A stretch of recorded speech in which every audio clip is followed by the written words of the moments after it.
ഇതൊരു സംഭവകഥയാണ്. കള്ളനും അക്രമിയാണെങ്കിലും തികച്ചും സത്യവാനും മര്യാദക്കാരനുമായ കൊച്ചുണ്ണിയുടെ കഥ. കായംകുളം കൊച്ചുണ്ണിയെക്കുറിച്ച് കേൾക്കാത്തവരായി കേരളത്തിൽ അധികം പേരുണ്ടാവുമെന്ന് തോന്നുന്നില്ല. ഒരു മനുഷ്യനെ കള്ളനാക്കുന്നതും നല്ലവനാക്കുന്നതുമെല്ലാം അവരുടെ ജീവിത സാഹചര്യങ്ങളാണല്ലോ. അതുകൊണ്ട് തന്നെ കൊച്ചുണ്ണി ഒരു കള്ളനായ സാഹചര്യം നമുക്ക് പരിശോധിക്കാം. 175 വർഷങ്ങൾക്ക് മുമ്പ് തിരുവിതാംകൂറിലെ കാർത്തികപ്പള്ളി താലൂക്കിൽ കൊറ്റുകുളങ്ങരയ്ക്കടുത്ത് ഒരു ഭവനത്തിൽ കർക്കിടക മാസത്തിലെ കർക്കിടവാവിനാൽ അർദ്ധരാത്രിക്കാണ് കൊച്ചുണ്ണിയുടെ ജനനം. മോഷണം ഉപജീവന മാർഗമാക്കിയ ഒരാളുടെ മകനായിട്ടായിരുന്നു കൊച്ചുണ്ണി ജനിച്ചത്. അന്നന്ന് മോഷ്ടിച്ചു കിട്ടുന്ന കൊണ്ട് കുടുംബം പുലർത്തി പോകുന്ന കൊച്ചുണ്ണിയുടെ പിതാവിന് ഒന്നും തന്നെ സമ്പാദിക്കാൻ കഴിഞ്ഞിരുന്നില്ല. അതുകൊണ്ട് തന്നെ മോഷ്ടിക്കാൻ തരപ്പെടാത്ത ദിവസം ആ കുടുംബം പട്ടിണിയിലായിരുന്നു.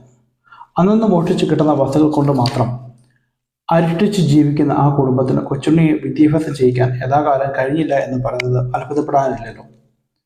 വളരെയധികം കഷ്ടപ്പാടുകൾ സഹിച്ച് 10 വയസ്സുവരെ സ്വഭവനത്തിൽ കഴിച്ചു കൂട്ടിയ കൊച്ചുണ്ണി വിശപ്പ് സഹിക്കാൻ വയ്യാഞ്ഞിട്ട് ചെറുപ്രായത്തിൽ തന്നെ വീട് വിട്ടിറങ്ങി. നടന്ന് അവൻ എത്തിച്ചേർന്നത് ഏവൂർ എന്ന സ്ഥലത്തെ ഒരു ക്ഷേത്രത്തിന് സമീപമുള്ള ഒരു ബ്രാഹ്മണ മഠത്തിലായിരുന്നു.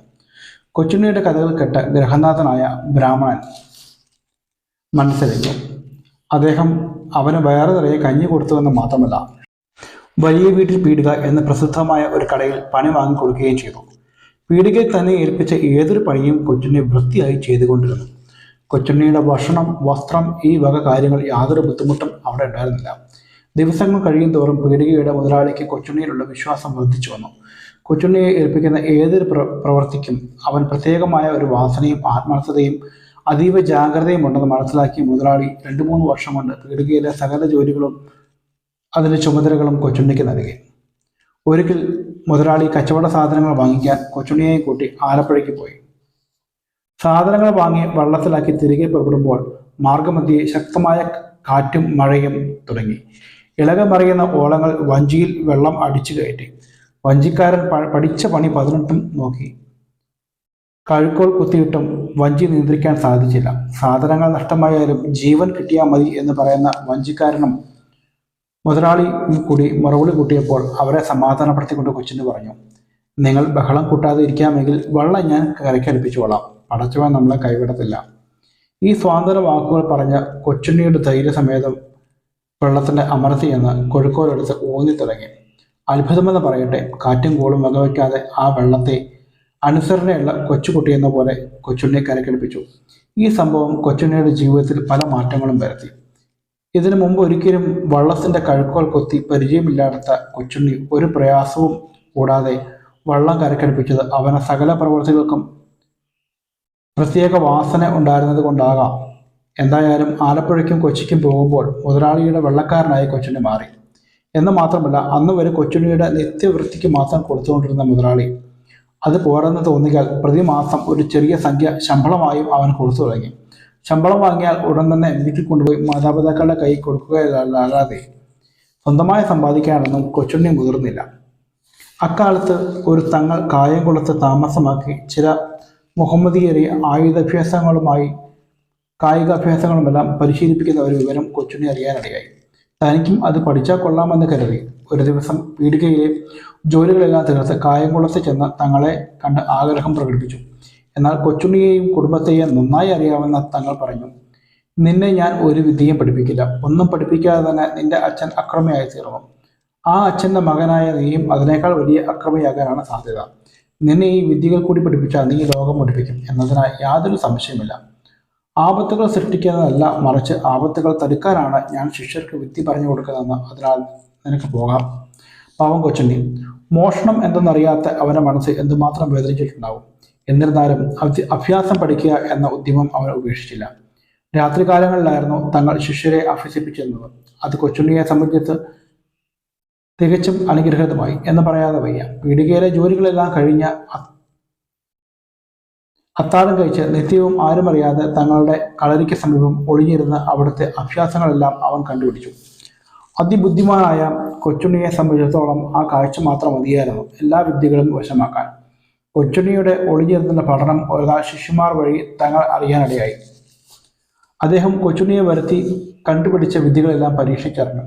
സ്വന്തം ശിഷ്യരെക്കാൾ അഭ്യാസങ്ങളിൽ കൊച്ചുണ്ണി യോഗ്യനായിരിക്കുന്നു എന്ന വസ്തുത പരീക്ഷിച്ചറിഞ്ഞ തങ്ങൾ കൊച്ചുണ്ണിയോട് താല്പര്യം തോന്നി. അത്രയും ബുദ്ധിമാനായ അവന് വിദ്യകൾ അഭ്യസിപ്പിക്കാനുള്ള അനുവാദം കൊടുത്തു.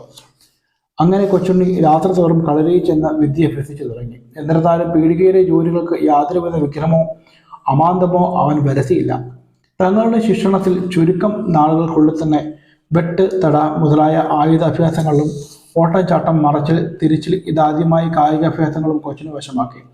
നല്ലൊരു അഭ്യാസിയായി തീർന്ന കൊച്ചുണ്ണിയുടെ അത്യധികമായ സന്തോഷവും വാത്സല്യവും അന്നുവരെ ഒരു ശിഷ്യരെയും പഠിപ്പിക്കാത്ത കൺകെട്ട്, ആൾമാറാട്ടം ഇത്യാദി ജാലവിദ്യകൾ കൂടി കൊച്ചുണ്ണിയെ പഠിപ്പിക്കാൻ തങ്ങൾക്ക് പ്രേരണ നൽകി. തങ്ങൾ കൈവശമുണ്ടായിരുന്ന സകല വിദ്യകളും പഠിപ്പിച്ച കൊച്ചുണ്ണി തന്റെ കഴിവിനനുസരിച്ചുള്ള ഗുരുദക്ഷിണ നൽകി ഗുരുനാഥന് അനുഗ്രഹവും വാങ്ങി കളരിയോട് വിട പറഞ്ഞു. പീടികയിലെ കണക്കെഴുത്തുകാരുടെ കൂടെയുള്ള താമസത്തിൽ അവരുടെ സഹായത്താൽ തമിഴും മലയാളവും എഴുതാനും വായിക്കാനും കൊച്ചുണ്ണി വശമാക്കി. ഒരു ദിവസം സന്ധ്യയാകുന്നതിന് തൊട്ട് മുമ്പേ ക്ഷേത്രത്തിലെ ശാന്തിക്കാരൻ അത്യാവശ്യമായ കുറച്ച് ശർക്കരയ്ക്ക് ഒരാളെ അയച്ചു.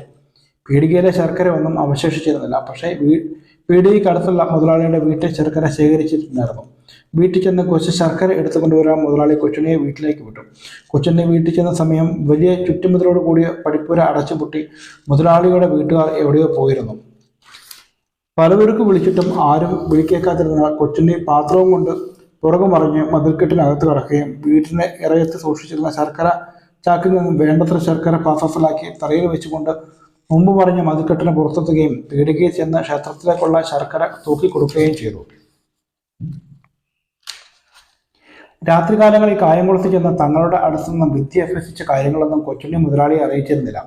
വീട്ടിൽ നിന്നും ശർക്കര കൊണ്ടുവന്നതിന്റെ പിറ്റേ ദിവസം ഈ വിവരങ്ങളെല്ലാം മുതലാളി ആയിരുന്നെന്ന് മനസ്സിലാക്കി. അതറിഞ്ഞ മുതലാളി കൊച്ചുണ്ണിയെ അരികിൽ വിളിച്ച് നടന്ന സംഭവങ്ങളൊക്കെ ചോദിച്ചു. കൊച്ചുണ്ണി ഒന്നും മറച്ചു വെക്കാതെ എല്ലാ സത്യങ്ങളും തുറന്നു പറഞ്ഞു. കൊച്ചുണ്ണി, നീ എനിക്ക് ചെയ്ത സഹായങ്ങളൊന്നും ഞാൻ ഒരു കാലത്തും മറക്കില്ല. നിന്നെക്കുറിച്ച് എനിക്ക് അഭിമാനവും വിശ്വാസമുണ്ട്. നീ ഇനി ഇവിടെ താമസിക്കേണ്ട. എന്നോട് നിനക്കൊരു വിരോധം ഉണ്ടാകരുത്. എന്നും നീ എൻ്റെ ബന്ധുവായിരിക്കണം. ഞാൻ സഹായം ആവശ്യപ്പെടുമ്പോൾ അത് നീ എനിക്ക് ചെയ്തു തരികയും വേണം. ഇത് പറഞ്ഞ മുതലാളി അന്ന് വരെയുള്ള കണക്കുകൾ തീർത്ത് കണക്കുകൾക്ക് പുറമെ 1000 പണം സമ്മാനമായി കൊച്ചുണ്ണിക്ക് നൽകി. അവിടെ നിന്ന് പറഞ്ഞു വിട്ടു. 10 വർഷക്കാലം തനിക്ക് ആഹാരവും വസ്ത്രവും പോരായത്തിന് ശമ്പളവും നൽകിയ മുതലാളിയോട് കൊച്ചുണ്ണിക്ക് യാതൊരു വിദ്വേഷവും തോന്നിയില്ല. പീടിക വിട്ട് കൊച്ചുണ്ണി നേരെ തന്റെ ഗൃഹത്തിലേക്ക് വന്നു. വീട്ടിത്താമസമാക്കി അധികം കഴിയുന്നതിന് മുമ്പേ കൊച്ചുണ്ണി വിവാഹം കഴിച്ചു. തന്റെ മാതാപിതാക്കൾ കാലഗതി പ്രാപിച്ചതിനെ തുടർന്ന് ഭാര്യയുടെ അമ്മയെ കൂടി കൂട്ടത്തിൽ താമസിപ്പിക്കാനിടയുണ്ടായി. പിതൃസമ്പാദ്യമായിട്ടോ സ്വന്തം സമ്പാദ്യമായിട്ടോ യാതൊന്നും ഇല്ലാതിരുന്ന കൊച്ചുണ്ണിക്ക് ആഹാരത്തിന് പോലും ഗതിമുട്ടി തുടങ്ങി. അതിനാൽ തന്റെ സുഹൃത്തുക്കളായ ചില മുഹമ്മദീയരെ കൂട്ടുപിടിച്ച് അക്രമ പ്രവർത്തനങ്ങൾ ആരംഭിച്ചു. അപ്പോൾ തന്നെ കൊച്ചുണ്ണിക്ക് വയസ്സ് 21 മാത്രം. പിടിച്ചുപറി, കൊള്ള മുതലായ അക്രമ പ്രവർത്തനങ്ങളിൽ നിന്നും പാവപ്പെട്ടവരെയും മര്യാദക്കാരെയും ധർമ്മിഷ്ഠരെയും കൊച്ചുണ്ണി ഒഴിവാക്കിയിരുന്നു. വലിയ പണക്കാരെയും പച്ചവെള്ളം പോലും ആർക്കും കൊടുക്കാത്ത ദുഷ്ടരെയുമാണ് കൊച്ചുണ്ണി കൊള്ളയടിച്ചിരുന്നത്. എപ്പോഴെങ്കിലും ഉപകാരം ചെയ്തവരെ ഒരിക്കലും കൊച്ചുണ്ണി ഉപദ്രവിച്ചിരുന്നില്ല. ഉപജീവനത്തിനുള്ള നിവൃത്തിയില്ലാത്തവർ വരുന്ന ഘട്ടത്തിൽ ഏതെങ്കിലും ധനവാന്മാരെ സമീപിച്ച് കുറച്ച് രൂപയോ നെല്ലോ കൊച്ചുണ്ണി ആവശ്യപ്പെടും. അങ്ങനെ സഹായിക്കുന്നവരെ ഒരിക്കലും ഉപദ്രവിക്കുന്നില്ലെന്ന് മാത്രമല്ല, അവർക്ക് കൊടുക്കുന്ന സാധനങ്ങൾ മുതലും പരീക്ഷയും ചേർത്ത് മടക്കി കൊടുക്കാനും കൊച്ചുണ്ണി സന്നദ്ധനായിരുന്നു. പക്ഷേ തന്റെ ആവശ്യത്തിന് നേരെ മുഖം തിരിക്കുന്നവരുടെ സർവസ്വത്വം 4 ദിവസത്തിനുള്ളിൽ കൊച്ചുണ്ണി കൊള്ളയടിച്ചിരിക്കും. ഒരിക്കൽ തിരുനാവായ വാദ്യാർ നമ്പൂതിരി അദ്ദേഹത്തിന്റെ അച്ഛന്റെ ശ്രാദ്ധമൂട്ടത്തിന് തിരുവനന്തപുരത്ത് നിന്നും പുറപ്പെട്ടു. അദ്ദേഹം പിറ്റേ ദിവസം വൈകുന്നേരം കൊല്ലത്തെത്തി. അവിടെ നിന്നും അത്താഴം കഴിഞ്ഞ് യാത്ര പുറപ്പെടാനൊരുങ്ങി അദ്ദേഹത്തിനോട് ബോട്ടുകാർ പറഞ്ഞു, അയ്യോ തിരുമനസി, ഇന്ന് ഈ യാത്ര പോകാൻ നിവൃത്തിയില്ല. കായംകുളം കായലിൽ കൂടെ വേണം നമുക്ക് പോകാൻ. രാത്രി സമയം സഞ്ചരിക്കാൻ കൊള്ളാവുന്ന സ്ഥലമല്ല അത്. കായംകുളം കൊച്ചുണ്ണിയുടെയും കൂട്ടുകാരുടെയും വിഹാര കേന്ദ്രമാണ്. അവരുടെ കയ്യിലകപ്പെട്ട പ്രാണനും പണവും പോയത് തന്നെ. അതിനാൽ രാവിലെ പുറപ്പെടുകയാണ് നല്ലത്. ബോട്ടുകാരുടെ വാക്കുകൾ കേട്ട വാദ്യാർ നമ്പൂതിരി യാതൊരു കൂസലുമില്ലാതെ പറഞ്ഞു, കൊച്ചുണ്ണിയും ഒരു മനുഷ്യൻ തന്നെയാണല്ലോ. അവൻ ഉപദ്രവിക്കാതിരിക്കാൻ എന്തെങ്കിലും വഴിയുണ്ടാകും. എന്തായാലും അപ്പോൾ തന്നെ പുറപ്പെടാൻ വയ്യ. എന്തായാലും അമ്പലപ്പുഴ എത്തേണ്ടതാണ്. നമ്പൂതിരിയുടെ വാക്കുകൾ കേട്ട ബോട്ടുകാർ പറഞ്ഞു, കൽപ്പന പോലെ. തിരുമനസിന്റെ ജീവനോളം വലുതല്ല അടിയങ്ങളുടെ ജീവൻ. ആവത്ത് വല്ലതും ഉണ്ടായി കഴിഞ്ഞാൽ അടിയങ്ങളിൽ നിന്നും തിരുവുള്ളക്കേടുണ്ടാക്കരുത് എന്ന് മാത്രം പറഞ്ഞതേ ഉള്ളൂ. അത്രയും പറഞ്ഞ ബോട്ടുകാർ വാദ്യാർ നമ്പൂതിരിയെയും കൊണ്ട് യാത്ര പുറപ്പെട്ടു. നേരം വെളുക്കാൻ 10 നാഴികയുള്ളപ്പോൾ ബോട്ട് കായംകുളം കായലിന്റെ മധ്യത്തിലെത്തി. അപ്പോൾ ഒരു ശബ്ദം കേട്ടു. ബോട്ടുകാരാണ് അവിടെ നിൽക്കുക. ദൂരെ നിന്നും ആരോ വിളിച്ചു പറയുന്ന ശബ്ദം കേട്ട് നമ്പൂതിരി ബോട്ട് നിർത്താൻ ബോട്ടുകാരോട് ആവശ്യപ്പെട്ടു. നമ്പൂതിരിയുടെ കൽപ്പന കേട്ട് ബോട്ട് നിർത്തിയ ബോട്ടുകാർ പ്രതിബന്ധത്തോടെ പറഞ്ഞു, അയ്യോ തിരുമനസി, നാം അപകടത്തിൽപ്പെട്ടു. അത് കൊച്ചുണ്ണിയാണ്. വാക്കുകൾ ശ്രദ്ധിക്കാതെ വാദ്യാർ നമ്പൂതിരി കത്തിക്കൊണ്ടിരുന്ന ചങ്ങലവട്ടവും കയ്യിലെടുത്ത് ബോട്ടിന്റെ വാതിലുകളെല്ലാം മലർക്കെ തുറന്ന് യാതൊരു കൂസലും കൂടാതെ അവിടെ ഇരുന്നു. അദ്ദേഹത്തിന്റെ പരിവാരങ്ങളും ബോട്ടുകാരും പേടിച്ച് കുറച്ച് ശ്വാസം പോലും വിടാതെ നിൽക്കുമ്പോൾ ഒരു വെള്ളം ബോട്ടിന്റെ വശത്തായി വന്നു നിന്നു. അത് കണ്ട നമ്പൂതിരി ചോദിച്ചു, വഞ്ചിയിൽ ആരാ? കൊച്ചുണ്ണിയല്ലേ? ഇങ്ങോട്ട് കയറിക്കോളൂ. ഇത് കേട്ട് കൊച്ചുണ്ണി അത്ഭുതപ്പെട്ടു. ഇത്രമാത്രം ധൈര്യത്തോടെ തന്നെ ബോട്ടിലേക്ക് ക്ഷണിക്കുന്ന ഈ വ്യക്തി ആരായിരിക്കും? ആരെങ്കിലും ആവട്ടെ എന്ന് നനച്ച് കൊച്ചുണ്ണി പറഞ്ഞു. അതെ, ഞാൻ കൊച്ചുണ്ണി തന്നെ, കായംകുളം കൊച്ചുണ്ണി. കൊച്ചുണ്ണി ബോട്ടിലേക്ക് കയറി. അയാളെ കണ്ട നമ്പൂതിരി പറഞ്ഞു, കായംകുളം കൊച്ചുണ്ണി എന്ന് കേട്ടിട്ടുണ്ട്. ഇശി കാലമായി. ഒരു കണ്ടാൽ കൊള്ളാമെന്ന ആഗ്രഹവും ഇപ്പോൾ മാത്രമേ സാധിച്ചുള്ളൂ. ഭാഗ്യമായി. ഇവിടെ ഇരിക്കാം. കുറച്ച് സമയത്ത് ഇതിലെ പോയാൽ കൊച്ചുണ്ണിയെ കാണാവുന്ന തരമാവുമെന്ന ബോട്ടുകാർ പറഞ്ഞു. അതാണ് ഈ സമയത്ത് തന്നെ പുറപ്പെട്ടത്. ഇനി എന്നെ പരിചയപ്പെടുത്താം. ഞാൻ തിരുനാവായ വാദ്യാനാണ് എന്നിങ്ങനെ അദ്ദേഹത്തിന്റെ യാത്രയുടെ ലക്ഷ്യമെല്ലാം കൊച്ചുണ്ണിയോട് പറഞ്ഞു. മാത്രമല്ല ഇത്രയും കൂട്ടിച്ചേർത്തു, ഉടനെ മടങ്ങി വരണം എന്ന് നിരീക്ഷിച്ച് സാമാനങ്ങൾ ഒന്നും അധികം കൊണ്ടുപോകുന്നില്ല. പണവും ചുരുക്കമാണ്. എങ്കിലും ഉള്ളതൊക്കെ എടുക്കാം. ഇതാ ഒരു പെട്ടി, ഇത് താക്കോൽ. കൊച്ചുണ്ണിയുടെ മുമ്പിൽ താക്കോൽ വെച്ച് കൊടുത്ത അദ്ദേഹത്തിന്റെ കൊച്ചുണ്ണിയുടെ മറുപടി എന്തായിരുന്നു? അടിയൻ താങ്കളെപ്പോലെ ബ്രാഹ്മണരുടെ അടുത്ത് ഇരിക്കാൻ പോലും യോഗ്യനുള്ളവരല്ല. അങ്ങനെയുള്ളവരെ പോലെ ഉപദ്രവിക്കുകയോ അവരുടെ മുതൽ അപഹരിക്കുകയോ കൊച്ചുണ്ണി ചെയ്യാറില്ല. യാതൊരുക്കും മനസ്സറിഞ്ഞ് യാതൊന്നും കൊടുക്കാത്ത ധർമ്മന്മാരായ ദുഷ്ടന്മാരെ മാത്രമേ അടിയനെ ഉപദ്രവിക്കാറുള്ളൂ. ഇപ്പോൾ അടിയൻ ആളറിയാതെ അടുത്തു വരികയും ബോട്ടിൽ കയറി അങ്ങയുടെ യാത്രയ്ക്ക് താമസം വരുത്തുകയും ചെയ്ത് തെറ്റിന് കൃപാപൂർവ്വം ക്ഷമ നൽകണം. കൊച്ചുണ്ണി വിനയാനന്ദായി താണു തൊഴുതു കൊണ്ട് പറഞ്ഞു, കൊച്ചുണ്ണിക്ക് ഒന്നും വേണമെന്നില്ലെങ്കിലും പോകാം. താമസിയാതെ നമ്മൾ കാണാൻ ഈശ്വരൻ സംഗതി വരുത്തട്ടെ. നാം തമ്മിലുള്ള ആദ്യത്തെ കൂടിക്കാഴ്ചയാണല്ലോ. അതുകൊണ്ട് തന്നെ ഒന്നും തരാതെ തന്നെ വെറുങ്കൈയോടെ അയക്കുന്നത് ശരിയില്ല എന്ന് പറഞ്ഞ നമ്പൂതിരി സസന്തോഷം 4 പാവുമുണ്ടുകൾ കൊച്ചുണ്ണിക്ക് നൽകി. അടിയന്റെ കൂട്ടുകാരിൽ ചിലർ മറ്റു വള്ളങ്ങളിലായി ഈ കായലിൽ തന്നെ സഞ്ചരിക്കുന്നുണ്ട്. ഇവിടെ നിന്ന് യാത്ര പോകുമ്പോൾ ഒരുപക്ഷെ അവർ വല്ല ഉപദ്രവങ്ങളും ചെയ്തെന്ന് വരും. അങ്ങനെ വരാതിരിക്കാനും അടിയനെക്കുറിച്ചുള്ള ഓർമ്മ എന്നും തിരുമനസ്സിലുണ്ടാകാനുമായി ഈ തൃക്കൈകളിൽ കിടക്കട്ടെ. എന്ന് കണ്ടാൽ അടിയന്റെ കൂട്ടുകാർ ഉപദ്രവിക്കാതെ മടങ്ങിക്കൊള്ളും എന്ന് പറഞ്ഞ് കൊച്ചുണ്ണി തന്റെ കയ്യിൽ വിരലിൽ കിടന്ന വിലപിടിപ്പുള്ള രത്നമോതിരം ഒരു നമ്പൂതിരിയുടെ കൈകളിൽ ഇട്ട് കൊടുത്തു. ഇതെല്ലാം കണ്ടു നിന്ന പരിചയക്കാരുടെയും ബോട്ടുകാരുടെയും ശ്വാസം നേരെ വീണമെന്ന് പറയേണ്ടതില്ലല്ലോ. ഇങ്ങനെ കൊച്ചുണ്ണിയും വാദ്യാർ നമ്പൂതിരിയും സന്തോഷം കൊണ്ട് യാത്ര പറഞ്ഞു. യാത്രാവേളയിൽ 2-3 സ്ഥലത്ത് വെച്ച് കൊച്ചുണ്ണിയുടെ കൂട്ടുകാർ ആക്രമണത്തിന് മുതിർന്നപ്പോഴും കൊച്ചുണ്ണി കൊടുത്ത മോതിരം കാണിച്ച് വിവരം പറഞ്ഞ നമ്പൂതിരി യാത്രയിൽ നിന്ന് മാത്രമല്ല പിന്നീട് ഒരിക്കലും കൊച്ചുണ്ണിയുടെ കൂട്ടുകാരെ ഭയക്കേണ്ടി വന്നിട്ടില്ല. വാദ്യാർ നമ്പൂതിരി ആ മോതിരം ആജീവനാന്തം തന്നെ കൈവിരകളിൽ ധരിച്ചുവെന്നും ഇപ്പോഴും അത് മനയ്ക്ക് സൂക്ഷിച്ചിട്ടുണ്ടെന്നാണ് കേൾവി. ഒരിക്കൽ ചെലവിനൊട്ടും തന്നെ ഇല്ലാതെ വന്ന ബുദ്ധിമുട്ടുന്ന സമയം കൊച്ചുണ്ണി കായംകുളത്തുള്ള ധനവാനായ ഒരു നായരുടെ അടുക്കൽ ചെന്ന് പറഞ്ഞു, ഒരു 100 പറ നെല്ല് കിട്ടിയാൽ തരക്കേട്ടില്ല. പണം കൊണ്ടുവന്നിട്ടുണ്ടോ? നായരുടെ ചോദ്യം. പണം തൽക്കാലം കൈവശമില്ല. കൊച്ചുണ്ണിയുടെ ആവശ്യം തന്റെ ചോദ്യത്തിനുള്ള അയാളുടെ മറുപടിയും കേട്ട് നായർ സ്വല്പം പരുഷമായി പറഞ്ഞു, ഇവിടെയുള്ള നെല്ല് വിൽക്കാനുള്ളതാണ് ഇട്ടിരിക്കുന്നത്.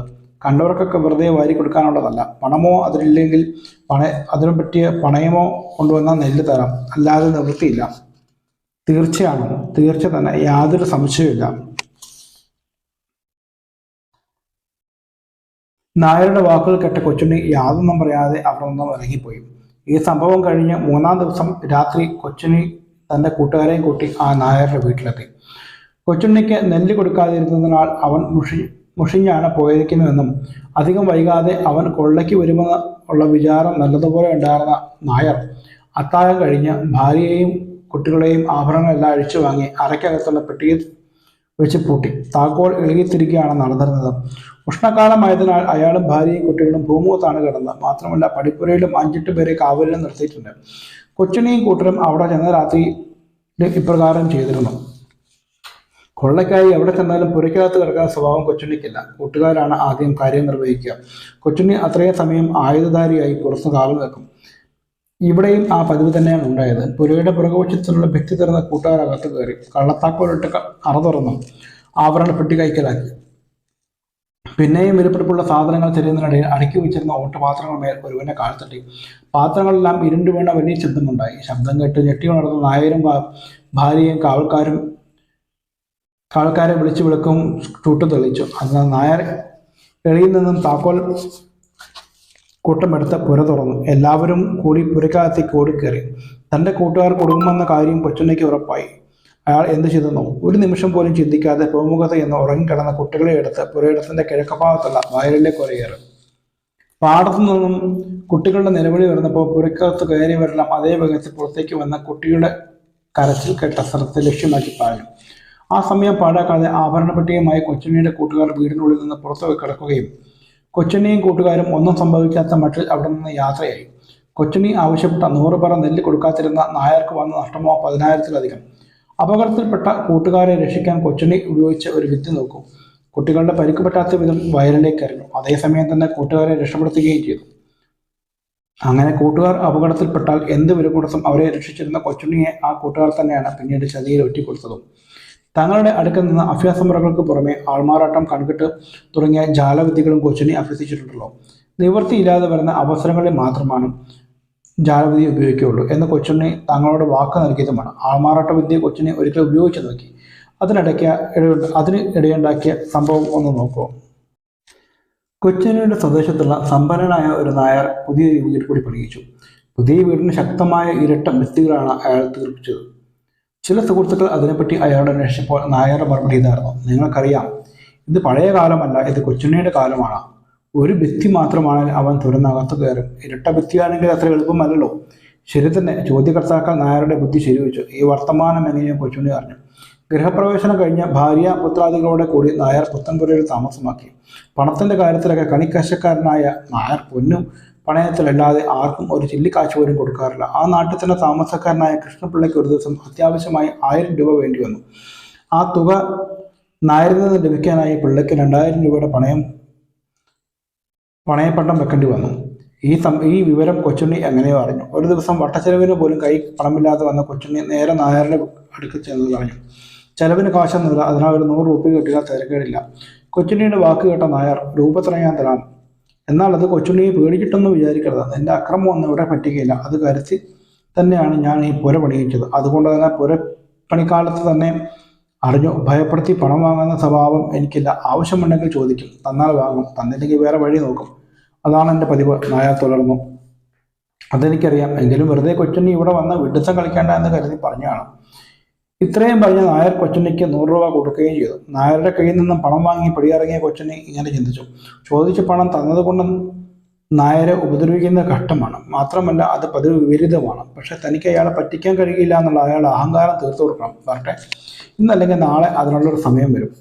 മാസങ്ങൾ 5-6 കഴിഞ്ഞു. ഒരു ദിവസം സന്ധ്യയ്ക്ക് ആ നായർ എണ്ണ തേച്ച് കുളിക്കാൻ വീട്ടിൽ നിന്ന് ഇറങ്ങിപ്പോയി. ഭാര്യ അടുക്കളയിലേക്ക്. അല്പസമയം കഴിഞ്ഞ് മുറ്റത്ത് ഒരാൾ നിൽക്കുന്നത് കണ്ട് സംശയത്തോടെ അടുക്കളയിൽ നിന്നും വന്നു നോക്കി ആ സ്ത്രീ കണ്ടത് എണ്ണ തേച്ച് നിൽക്കുന്ന നായരെയാണ്. അല്ല, നിങ്ങൾ കുളിക്കാൻ പോയിട്ട് കുളിക്കാതെ വന്ന് നിൽക്കുകയാണോ? എന്നാൽ നമ്മുടെ കൃഷ്ണപിള്ള ചില പണ്ടങ്ങൾ ഇവിടെ വെച്ച് 1000 രൂപ വാങ്ങിക്കൊണ്ട് പോയില്ലേ? അത് പലിശയോട് കൂടി കൊണ്ടുവന്നിരിക്കുന്നു. ആ പണമെടുത്ത് കൊടുക്കണം. എൻ്റെ കയ്യിലാണ് എണ്ണയാണ്, അതുകൊണ്ടാണ് ഈ താക്കോൽ എടുത്ത് പെട്ടി തന്ന പണ്ടങ്ങൾ എടുത്തുകൊണ്ട് വരിക. ഈ പണം പെട്ടി വെച്ച് പൂട്ടി താക്കോൽ അവിടെ തന്നെ വെക്കുകയും ചെയ്യുക എന്ന് പറഞ്ഞ ഒരു വലിയ പണസഞ്ചി ഇറയത്ത് വെച്ചു. ആ സ്ത്രീ അയാൾ പറഞ്ഞതുപോലെ ചെയ്തു. അയാൾ പണ്ടങ്ങളെടുത്ത് പുറത്തേക്ക് പോവുകയും സ്ത്രീ അടുക്കളയിലേക്ക് പോവുകയും ചെയ്തു. ഈ സംഭവം കഴിഞ്ഞ് കുറച്ച് ദിവസത്തിന് ശേഷം പണയം വെച്ച സാധനങ്ങൾ തിരിച്ചെടുക്കാൻ കൃഷ്ണപിള്ള പണവുമായി പലിശയുമായി വന്നു. ആ ധനികനായ നായർ മുതലും പലിശയുമെല്ലാം കണക്ക് കൂട്ടി പറഞ്ഞ് എണ്ണ വാങ്ങിയ ശേഷം പണയപ്പണ്ടങ്ങൾ എടുത്ത് കൊടുക്കുവാനായി താക്കോലെടുത്ത് പെട്ടി തുറന്നു. അത് കൃഷ്ണപിള്ളയുടെ ആഭരണങ്ങൾ കാണാതായപ്പോൾ തന്നെ അയാൾ പരിഭ്രമിച്ചു. മാത്രമല്ല, താൻ അറിയാത്തൊരു പണക്കിഴിയും അവിടെ കണ്ടപ്പോൾ അത്ഭുതവുമായി. സംശയ നിവാരണത്തിനായി ഭാര്യയെ വിളിച്ചു ചോദിച്ചു: പൂട്ടിവെച്ചിരിക്കുന്ന പെട്ടിയെ ഞാനറിയാത്ത കൃഷ്ണപിള്ളയുടെ ആഭരണങ്ങൾ എവിടെ പോയി? മാത്രമല്ല, കണക്കിൽപ്പെടാത്ത ഒരു പണസഞ്ചിയും ഇതിനകത്ത് നീങ്ങാനും ഇത് തുറന്നോ? നിങ്ങൾ പറഞ്ഞിട്ട് തന്നെയല്ലേ ഞാൻ തുറന്നത്? ഞാൻ പറഞ്ഞിട്ടോ? അതെ, 5-8 ദിവസം മുമ്പ് സന്ധ്യയ്ക്ക് കയ്യിൽ എണ്ണ ആയതിനാൽ പെട്ടി തുറന്ന് ഈ പണസഞ്ചി ഇവിടെ വെക്കാനും കൃഷ്ണപിള്ളയുടെ ആഭരണങ്ങൾ കൊണ്ടുവന്ന് തരാനും നിങ്ങൾ തന്നെയല്ലേ എന്നോട് ആവശ്യപ്പെട്ടത്? എന്താ, നിനക്ക് ഭ്രാന്തുണ്ടോ? ഞാൻ അങ്ങനെ പറഞ്ഞിട്ടേ ഇല്ല. എനിക്കും അല്ല ഭ്രാന്ത്, നിങ്ങൾക്കാണ്. ഇങ്ങനെയും ഇരുവരും അല്പനേരം ഗംഭീര കശപിശയായി. ഏതായാലും നായർ താനറിയാതെ പെട്ടിക്ക് കടന്നുകൂടി പണസഞ്ചി അയച്ചു കട്ടം അയാളുടെ കണ്ണു തള്ളി. അതിൽ മുഴുവൻ കരിങ്കൽ കഷ്ണങ്ങളായിരുന്നു.